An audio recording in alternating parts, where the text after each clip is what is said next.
Hi, I'm so glad you're all here. I'm Alda Rico, Director of the International Center. I appreciate your time commitment. I know I taught Russian here for 12 years while being the director, so I know it took a lot to come out, and I thank you for it. I'd like to tell you about some of our services and some of the things that we do.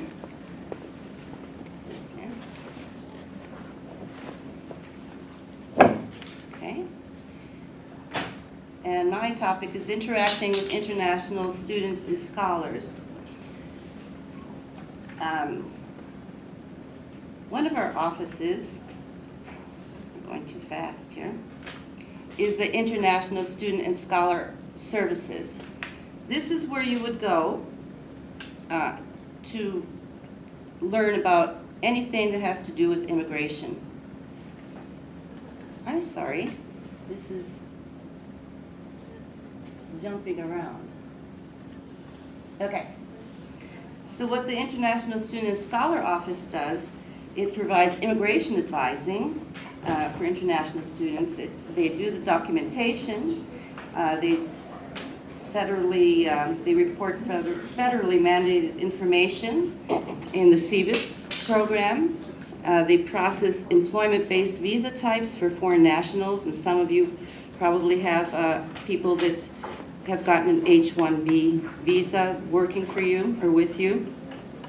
And they help with the permanent residency process. They provide support for immigration advising to J scholars and research scholars. Do we have any J scholars here today? No, okay.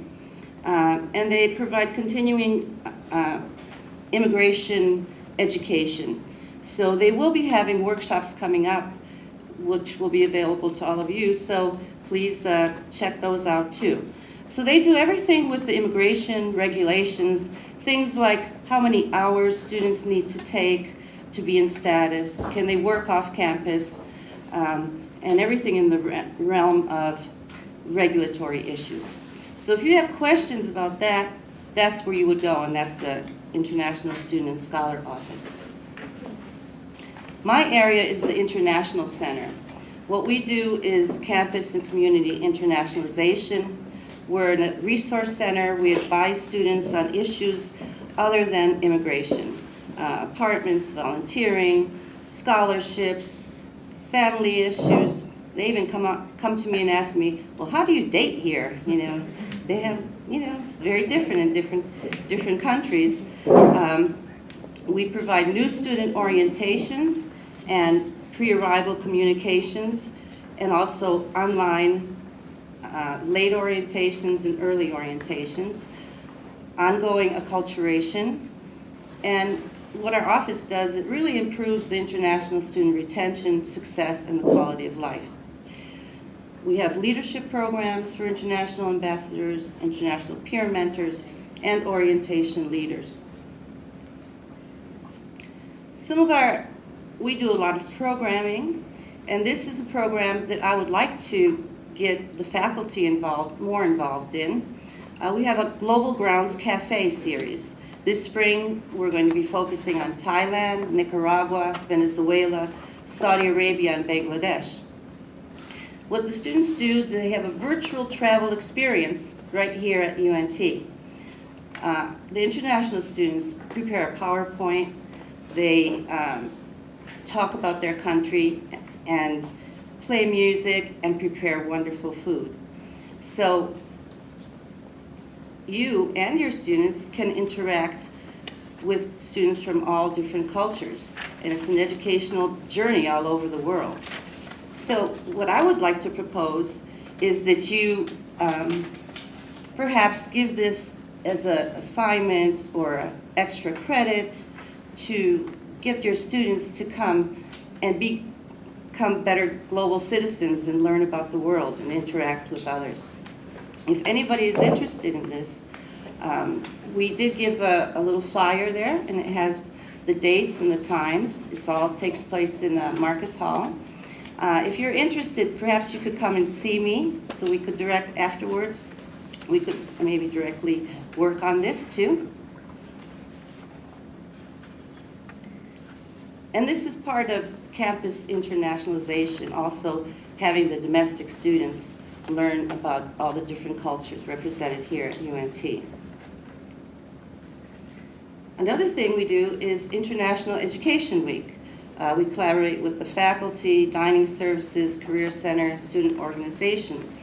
And some of our events are festivals. The student organizations, the Japanese, Korean, Indian, Nepalese associations will put on festivals, and they're usually on the library mall.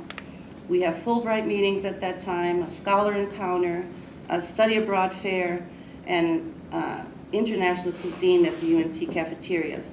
This is always the third week of November, and President Clinton had declared this during his presidency, International Education Week all over the United States. And if any of you are interested or have some kind of a international business program or something going on, this would be a good week to do it, and you could let me know.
to expand upon the collaboration and partnership. So that's basically just an overview of the international agreement process.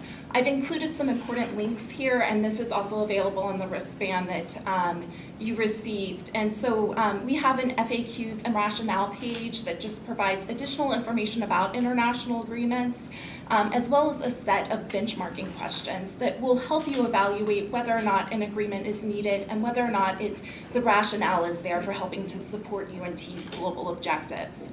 I have a link to the International Agreement Proposal form, and then there are some additional forms that may be required, specifically if UNT students are going abroad and earning credit at a foreign institution. And so all of this is available to you. Another area that my office assists with is global funding to support UNT faculty and students with their global engagements.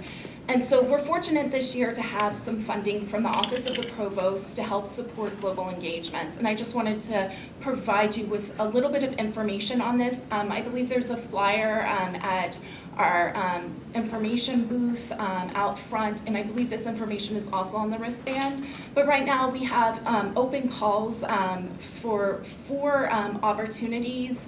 The first is IGRO, which is Incentives for Global Research Opportunities, and this specifically targets collaborative research. And there's 3 categories here. And the first is for junior faculty within their first 3 years at UNT, and it's a startup fund to help global faculty engage early on in their careers and incorporate global research into their academic portfolio.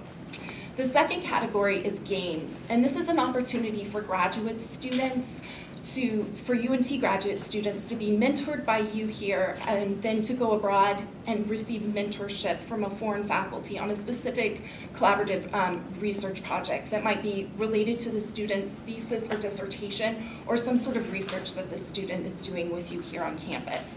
This GAMES also supports a UNT faculty member bringing in an international student here to UNT and providing mentorship around a specific research project. And the final one is global discovery. And this is for innovative global collaborations such as workshops or other types of activities that help to link UNT faculty with global networks and global collaborators around the world. And so that's our IGRO opportunity. The other 3 that are open right now include the China Venture Fund and the India Venture Fund. And these are open to UNT faculty and lecturers, and they provide support for research, for academic collaborations, and for other global outreach and initiatives. The China obviously is specifically for collaborations involving China, and India is obviously for collaborations involving India. And then the other opportunity open right now is Eagles Abroad in Africa. And this is actually for undergraduate students or graduate students. But like GAMES, it's an opportunity for UNT faculty to mentor an undergraduate or graduate student who goes abroad to Africa and receives mentorship by a colleague there in Africa around a specific project. And then our last opportunity is the CHARN Fund. And this actually comes from an endowment from a former alum, Mr. Charn Yuswachoki. He's an alumnus from Thailand who graduated from the College of Business. And right now this opportunity is not open. It's being reviewed by the provost, but it should be opening later this spring. And additionally, my office also helps with external funding opportunities. And so we post not every single external funding opportunity out there, but some really key ones. And we separate those into a page that has specific ones for faculty and then a page that includes opportunities for undergraduate and graduate students. Additionally, my office is available to run searches through Pivot and other sources to try and help connect you with external funding opportunities to support your work or the work of your students. And today I just wanted to also go over just a few other resources that might help you with your global engagements. One is international travel. As my colleague already explained, we have a registration system for UNT faculty, and we ask that every time you go abroad that you please register your international travel. We ask this for two main reasons. The first is in the event of some sort of emergency situation overseas, we'd like to know where you are in case the president asks, and in the event that we need to provide services to you through our insurance providers. And the other, as was explained, is when you register, it helps to reduce the cost of our students, which helps to provide and incentivize more opportunities for our students to go abroad. And then, as also was explained, the Study Abroad Office houses a passport office. The Office of Research and Economic Development looks at our export control information. They, in the past, I believe, have a workshop each semester that looks at export control. And they also have a contact within their office where you can ask any questions related to export control. And so if you're taking any type of equipment with you or any other types of items that could possibly fall under export law, I highly encourage you to reach out to them and just ask them a few questions. And then here's just some other links with, in terms of any types of international incidents that involve a student, and if you're traveling with a student, and then a link in terms of an emergency event and what to do in that situation. Additionally, I just wanted to provide you with a few resources on hosting international visitors and visiting scholars. UNT International asks that if your college or department is hosting an international visitor, that you please register that visitor with us. And we ask this for two reasons. First, it helps us to better understand the different global engagements that are happening on campus. And the other is that we can use this data for our Open Doors report, where we report to the US on our global engagement activities. Another link, and this is through the Office of the President, is for reporting VIP international visitors. And this link has information on what qualifies as a VIP versus a non-VIP visitor. So if you have someone of that status, I encourage you to please register them and use their resources for the protocol and hosting of these types of visitors. And additionally, as Olga was explaining, UNT International has services for hosting visiting scholars. Nancy Dreesen in our International Student and Scholars Office is the main contact regarding the J-1 visa and immigration-related issues in terms of hosting visiting scholars. My colleague Mary Beth Butler provides resources and information in terms of the community engagement and other opportunities for hosting our visiting scholars. And finally, I just wanted to provide you with a short list of some areas where you can become globally engaged. Right now, we have 3 global engagement focus groups. The first one is the China Advisory Council, the second is the India Initiatives Group, and the last one is the Africa Task Force. And so if you're interested in any of those countries or Africa as a whole and would like to become engaged or active within those committees, please do not hesitate to contact me. And then as Olga was explaining, I've also listed some other opportunities where you can become globally engaged on campus. So I welcome any questions now or at the end. Okay. I will pass this along to my colleague, Mary Beth Butler.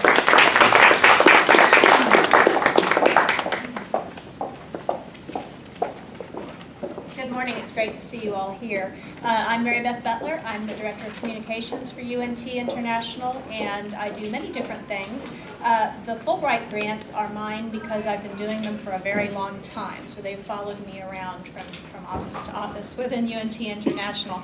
I first started working with the Fulbright Student Program about 25 years ago, and the Fulbright Scholar Program about 10 years ago, so I have a little bit more information about, a little bit more background with the student program, but I know about the scholar program as well. The Fulbright program was established in 1946. Senator J. William Fulbright had been a Rhodes Scholar, and had seen in the 20s, and he had seen the devastation that England and Europe experienced as a result of World War I. And he said, if we can work together, if we can study together, if we can learn together, we can stop having these terrible wars. Clearly, we're still working on that. But it is a very powerful program. Almost 500,000 people have gone back and forth from the United States to other countries since 1946, and it's a very vibrant program. As you see, there are about 8,000 grants given per year. U.S. students going out, foreign students coming in, and then scholars, what we call scholars, going out and coming in. Scholars, the definition is that anyone who has received their terminal degree in their field, whether it's PhD, EDD, and MFA, they would qualify for the scholar program. Students apply for the student program up until they receive the PhD. So the scholar program I'll speak about first, and it sends American scholars and professionals, artists to lecture and or teach. So there are opportunities for both, there are opportunities for either or. And I do workshops, there are flyers on your wristband and also out on the table where I go into more depth about the scholar program and then also about the student program. So you can learn a lot more. You can go to the website and delve into that too. The deadline every year for this core scholar program is August 3rd. And there are three main types of Fulbright scholar programs. The core programs, which is about 80% of the awards given, teaching or research between 2 and 12 months. So you don't have to go for a full semester, you don't have to go for a full year. It just depends. And they have a very rich database on the Fulbright website, scholar website, where you can go in and list, I want to go to France, I want to study music history, and then it pulls up all the opportunities. The specialist program is more of a consultancy, and so you would apply to go to a place where you know that you are needed, and they would request you as a person to come in. So the application is done from both directions. Dr. Carranza on our staff is a Fulbright specialist in Brazil. Then the Fulbright seminars tend to be for international education administrators, but they also have them for journalists, teachers, those kinds of things. To be eligible, you have to be a U.S. citizen, received your terminal degree. If you want to teach, you need teaching experience and evidence of that. And the language requirements, a lot of people say, well, I can't do a Fulbright because I don't speak another language. Well, actually, for the teaching awards, they want you to teach in English, so that's not a problem.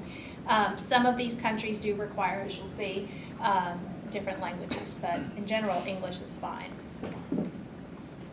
And then visiting scholars. So this is the other side of the scholar coin. This is bringing in visiting scholars. And my colleagues have spoken about bringing in visiting scholars. We would like to have more visiting scholars at UNT. Of course, the challenge is always space. If you're going to invite someone, you have to have a desk for them to sit at. You have to have a computer or a lab desk or whatever it is you do in your area. And unfortunately, we can't help much with that. But if you are able to bring visiting scholars, Fulbright is a terrific way to do it. So, and occasionally I get contacted from students in, say, India. I'm a student in literature. Can I come to your university? Well, really, they need to be talking to you. And sometimes I'll send them to departments, but it's kind of the cold call. It's not a very effective way to find people. I always tell my Fulbright students who are applying to go out that the best way for them to find a contact in their host country is to talk to you, because you have the networks and you know the people and you might know someone who knows someone. And then the U.S. student program, which I tell you about because you are key in the success of that program on this campus. As Aurier said, you need to tell students that they should think about study abroad. They might see it and think, oh yeah, that's a great idea, but I probably couldn't afford that. If you say, this is a great idea, you should look into it, they are ever so much more likely to try it. And with Fulbright, you're probably familiar with the program, and it is an extremely prestigious research program. Many of them say, well, I couldn't possibly do that. But if you've got bright students and you know that they could, sometimes they just need that push. Yes, and that's some of the coaching that we really hope that you'll provide. There's also a fairly new English teaching assistantship program. So the original Fulbright student program was a year of academic research or study. We have a lot of students from UNT who go to study in conservatories for music. Now the English teaching assistantship is available, and it is designed for, quote, younger scholars who do not have a lot of experience internationally, but who want to get it. Okay, so that's a great way for those students to get involved. And they generally, in most countries, don't need to have proficiency in the language of the country. So if they want to go to Romania, they don't need to speak the language there. Okay. Deadline is in October, and I've given you some information on the wristband about the specifics of that. Again, you're really crucial to their applying at all, to their success. I will tell them, I want to read your essays. There are 2 essays that are the core of the application. And I say, I have English degrees. I'm a copy editor, but I don't know anything about the euphonium, and I don't know anything about the logistics supply chain. That's going to be your faculty that you need to go to, and they need to read this and make sure that it makes sense for a academic year program. So they're going to be coming to you for help, and that's going to be critical. Again, the types of grants, there's a study or research grant, the English teaching assistantships, and then there are some very specific programs that we can talk with students about. They need to have completed their bachelor's degree prior to the start of the grant. Okay, so graduating senior is the year that they would first come and talk to me, and then anytime during their graduate program, as long as they have not completed their PhD. They do need language ability if they need it to complete the project, and the website for Fulbright is very specific about what's needed there. And they have to have support in the host country. So again, well, gosh, I really want to go to, someplace and do this thing. How do I find somebody there? Well, you need to talk to faculty in your field who know the people who do that there. So that's very, very key. Again, language requirements, talked about that. The campus process. For the student grant, students who are matriculated are required to apply through the Campus Fulbright Advisor, who is me. And that's really quite beneficial to them because they not only get the benefit of my guidance, but there's also a campus review committee that meets and gives them the opportunity to revise their proposal before it finally goes in. And those are some of the most exciting, vital meetings that I sit in every year. People from all over the university talking about an area that's not necessarily theirs. Well, have you thought about this? Well, you might consider doing this. It's just really academic kind of engagement at its finest. So students have that benefit, and so they need to go through me. Faculty, scholars, on the other hand, if you apply for a Fulbright, you never have to tell anyone. Okay? So I often, the University Relations Office calls me up and says, do we have any Fulbrights this year? And I say, well, if I read about it in the Denton Record Chronicle, then often I know. So I do ask if you get a Fulbright, if you let me know, that would be great, so I can keep the university's records up to date, because that's important to us. We want to celebrate you if you're a Fulbright scholar. But it's really because of, I can't think what it's called, but intellectual property, that they don't require you to talk to anybody at your university. Now, let's say you do get a Fulbright, you will want to talk to people at this university about my time away, what does that mean for me, what does that mean for my insurance, and we have a panel coming up as soon as I finish talking that can answer some of those issues for you. I should also say students are welcome to apply while they're matriculated, and I'm happy to work with alumni as well. This just goes over the campus timeline, which is in what I've already given you. And just some success stories for you to know. So this is a selection of the most recent winners, both students and faculty. So you can see what people are doing. But really, it's almost anything you can imagine that you would like to do with a Fulbright can be done. Are there any quick questions about Fulbright? Okay. What is the first step to do? What is the first step for a scholar? Yes. Okay, to go to the website, and that information is all on the wristband that you got. Go to the website and look up, there's a database, it's catalog.cies.org. Go to that website and plug in your information, and it will tell you what awards are available. And you can look at the deadline, do I want to apply this year or next year, and you can start working on an application. Again, I have some workshops that I offer. I'll be offering them again in March and April that goes into all that detail. So if you want to come to one of those, I'd love to talk to you. Other questions? All right. So please get involved with this. With all of the things we've talked about, we need you to be successful in what we do. You can talk to students, you can serve on the UNT Campus Review Committee, which is really quite rewarding, and you can also be recommended to serve on the US Review Committees. And I got to sit in on one of those this last winter, and it was fascinating. All right, so we have a couple of panelists who have, oh yes, one more question. Could you describe what the UNT Campus Review Committee and the US Review Committee do? Okay, so in those cases, the Campus Review Committee is the very first review, and that committee gets the applications in advance through PDF and reviews them.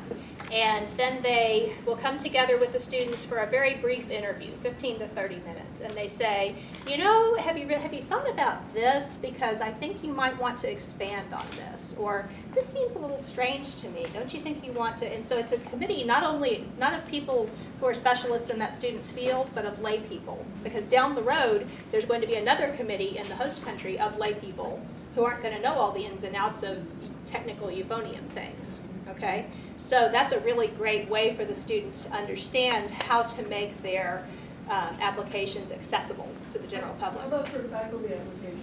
For faculty applications, there's not anything like that. Okay, there's not a set requirement. We do have faculty who have been Fulbrighters who I think would be happy to work with you. I'm happy to work with you and read applications, but it might be, you know, more desirable to have a faculty member. The U.S. Review Committee is a group of folks who are not necessarily in the field, who meet. The meeting I went to was in Houston, and I sat and just very quietly observed as they discussed applications in all different fields. Science, medicine, these were literature people, and political science and history people, so it was a little disorienting for them. But they had the opportunity, but they knew Spain was what the country. They knew Spain very well. And so they were able to say, yeah, you know, I don't think this is really feasible because this kind of thing.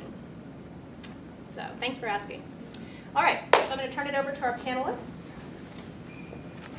We're going to add one Whatever. panelist who's not on our Stop it. list up here because I'm going to pull someone from the audience. Gwen Nisbet, she was the first one I caught coming in, is one of our faculty leaders from one of our faculty-led programs, and she both served as a second in command, and this year she's going to be leading the program for journalism to London. So added her to this. So Yes. thank you. And you can sit or stand or do anything you want. This is Dr. Ted Ferris from Logistics and Marketing, Dr. Nancy Nelson from Teacher Education and Administration, and our latecomer. We're so happy you're here. And really, I mean, you all can, I don't have our third person up here, but I've listed some of the things that these people have been involved in. These two people have been involved in, so you'll have an idea of what you might want to ask them. Dr. Ferris, I have to say, is my kind of best story of a Fulbright scholar. I'm the poster child. He's the poster child, right? I mean, he's the kind of the Energizer Bunny, I think, in everything he does. And so he managed to get more out of that Fulbright year than probably anybody ever has. So, It's probably fair. yeah. So anyway, I'll open up to your questions. Please ask them. Or can we do a couple comments at the Please, beginning? yes, that'll be Okay. fine. Whatever you like. We just flipped a coin and I get to go first, so bear with me. And Mary Beth covered a lot of these things, but a couple things for you guys to bear in mind is that on the Fulbright, we have a very sympathetic provost who is also a Fulbright. And there's something that I would lightly call the Ferris wheel, because as we were going through all the weird stuff in the late 2000s, I had to take, for my Fulbright, I had to take my sabbatical for my Fulbright. And then we had Wendy Wilkins come in, who was a neighbor of mine and got quite an earful from me, and said, that's the dumbest thing I've ever heard. So now what happens, and you had Tomas Montecon up on the list. Tomas was able to get paid leave that didn't count against his sabbatical to go on his Fulbright. Okay, so because of the prestige. And Finley Graves was dean at the time and is very sympathetic to that. So if you do get a Fulbright, it's very likely that you would get paid leave as opposed to need to take a sabbatical. So just one comment. Mary Beth mentioned that I squeezed a lot of stuff out of this. One of the things that I set up through the mentoring grant that we had was to identify all the past Fulbrights on campus. Now, if you come to me or you come to Mary Beth and you're in music and you say, hey, I'm interested in a Fulbright, we don't know anything about music, but we know who the Fulbrights are in music and we'll match you up with those mentors to better help you. The idea is success leads to success. Okay? So we do have a list of mentors, if you will. As far as what's on the Fulbright catalog, and I just got an email, maybe you did as well, they just opened up the catalog, okay, of what's available. When you go in, you may find Fulbrights that are tied to specific universities, or you may find Fulbrights that are very open-ended. In my case with Austria, there were 2 open-ended Fulbrights, and initially I was thinking about Latvia, and I said to my wife, what about Latvia? And she says, where the hell is Latvia? And I said, I don't know, and so we asked our Google friend, and then we looked at what was going on in Latvia, and there was the rusted Soviet tank museum, and their beach seemed to have a lot of rocks and ice on it. And she said, what about Austria, where we've been doing some stuff? And so I called up the Austrian Fulbright Commission, and I said, hey, I'm interested in at Volksschule. Volksschule is the University of Applied Sciences, okay? And they said, well, we've never had a Fulbright at a Volksschule. I said, that's bad. They said, no, that's good, because we want to have one, okay? So I was the first Fulbright at a Volksschule in the Austrian, in the Fulbright system, and then now there are many others. But I was able to pick my university on this program. I didn't have to tie into it. So I picked the Volksschule. They had no idea what I should do. The Fulbright Commission had no idea what I should do, so I did what I wanted to do. One of the things that they had available, you saw the guest lecturing thing that we have to bring in Fulbrights here. They have a guest lecturing thing there, and I spoke 18 times in 15 countries, and guess who paid for all my travel? It wasn't me, right? So I took advantage of that and basically, you know, went all over Europe.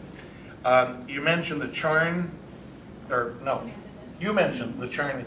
The CHARN MOU specifically addresses supporting Fulbright scholars. So there may be some additional funding tied into CHARN when it reopens. Okay. Comment about language. I'm fluent in 3 languages. I speak Visa and MasterCard fluently, and then English. And all my presentations in all 15 countries were in English. Okay. So just make a comment on that. I was on the State Department review committee on the filtering process, so I have that insight as well. And certainly interested in helping anybody that would like to do that. I wrote a couple papers on this, but I wrote a paper about my experience. So anyone who's interested in what Fulbrights do, I have 3 people in my field, which is logistics, and that talk about what they did. And so we'll have those available. I only have 25 copies, so I'm gonna let you just know.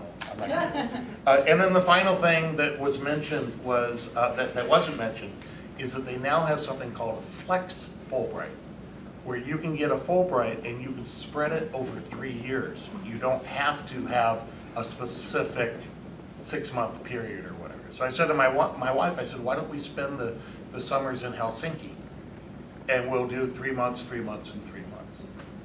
And she said, where the hell's Latvia? So, there. But the support is here if you're interested. I advise you start early. There's some things that I've found out of the peer review committee that make for a much stronger application, okay? I would write my own letter of invitation for the school, and then they would usually just put on their letterhead and send it out, which, amazing how it matched exactly what I wanted to do. And it's the same thing on the letters of recommendation. If you go to a Finley Graves and say, would you do a letter of recommendation for me? And he doesn't know you from Adam, write it for him. And then it's amazing how it ties into your package. And then the review committee goes, look, everybody, wow, it all fits. That's, I'm done. You ready? Yes. Go. Okay, I'm Nancy Nelson. I'm from the Department of Teacher Education and Administration. I've been here for 6.5 years, 4.5 years were as department chair, and the other 2 as faculty member. And I'm fortunate enough to have an endowment from the Meadows Foundation that supports some of my work, including international opportunities. But I have during the time that I've been here, I've benefited greatly from these various things that are listed here, and also from all of the work that I've done with these wonderful people in the international office. I'll just kind of hit some of the highlights. One particularly important program that we have in our department in college is a relationship with the Secretary of Education in the state of Jalisco, Mexico. It's a very large state with a lot of students, lots of teachers. So we work with the Secretariat, which oversees public school education, also higher education and research centers. And what we've done with that, we've redone an MOU that goes back to the past, so I can tell you a little bit about my experience with an MOU. Amanda could contribute to that too, because there's a lot of patience that has to be involved in that. But we've also sponsored a joint conference. We've taken delegations there. They've brought delegations here. We're working on some joint research projects, such as Ricardo Gonzalez's project. And we also, this last year, when they were here for our conference on this campus, which attracted over 200 people across disciplines, we were also able to connect with the Consulate General of Mexico in Dallas, and we also have an MOU with them. So with our Mexican guests were able to go to the consulate and participate in an educational program that we had there. Since I've been here, we've had about 7 visiting scholars come in my department from various countries. We've had 2 from Turkey, 1 from China, we have one now from India, we had someone from Thailand. So various visiting scholars, and we've worked with the international office on that. Bringing in these people and having them work with us and participate in the various activities that we have, as well as work on scholarship together, has been greatly beneficial to our faculty and also our graduate assistants. And also I just wanted to mention that we have a large number, as I'm sure many of you do, a large number of international students in our doctoral program. And that is another way, I think, that our more regional students or Texas students really benefit from their interactions with them. As probably some of you have recognized, many of them need help in their writing in English. And so we've decided to offer a course this summer in academic writing in education for them that's focused on our specific discipline to help them. But I can talk about just about any of these things. The funding, we have to be a little creative with that. Other people may have better sources, the international office does, but I can talk with you about what I've done with that. So thank you. So I guess now from the audience, because I'm running, so I don't have anything prepared or remarks or anything. My name is Gwen Nesbitt. I'm an assistant professor in journalism, and I'm running Mayborn in London this year, which is our 4th year doing a faculty-led program. And sort of things I've learned over, this will be my 3rd year of doing it, the things I've learned in the past 3 years is when we talk about Fulbright,